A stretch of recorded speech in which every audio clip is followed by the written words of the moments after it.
গিবত চুগুলখুরি মিশা কথা দরকার নাই। এই রোজা রাখিয়া এবিডির কোনো কাম নাই। সেই বড় গিয়া সেরা এবিডি চিন্তা করছে যে রোজাটা থাকিয়া সারাদিন তো কোনো রান্না বান্নাও নাই, খানা দানাও তো নাই, তো সময়টা যাইব কেমনে?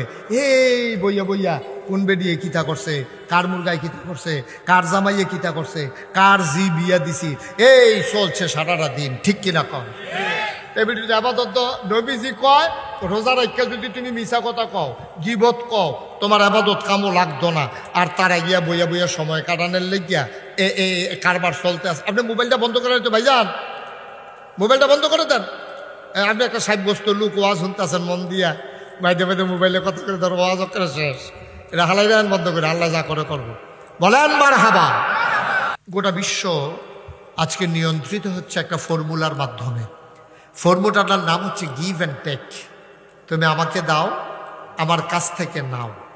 একচেটি আপনি খালি নিবেন নিবেন, দিতেন না, এটা হইতো না। তা আমি এই ফর্মুলায় রয়েছি মাহফিলরে, আপনারা আমার কাছ থেকে ওয়াজ নেবেন আমার তৌফিক অনুযায়ী, আর মাঝে মাঝে সুবহানাল্লাহ আলহামদুলিল্লাহ দিবেন। রাজি আছেন সবাই? এই ফর্মুলা চালু করছেন স্বয়ং আল্লাহ।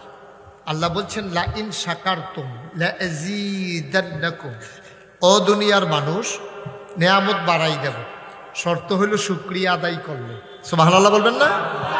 অর্থাৎ তোমরা শুকরিয়া দিবা, আমি নেয়ামত দেব। সুবহানাল্লাহ সুবহানাল্লাহ সুবহানাল্লাহ। দেখছেন এই ফর্মুলা এখন গোটা বিশ্বে আছে। মা এবং বাবা এই সন্তানের চাইতে সাথেও এই সম্পর্কের বাইরে না। আপনি এক সিটিয়া খালি মা বাপ আপনার লেগে সারা জীবন করব, আর আপনি মা বাপের লেগে কিছু করতেন না, এটা তারা মান্য নেবে না। এক সময় না এক সময় মা মা এই মাও দেখবেন একদিন খোটা দিয়ালায়।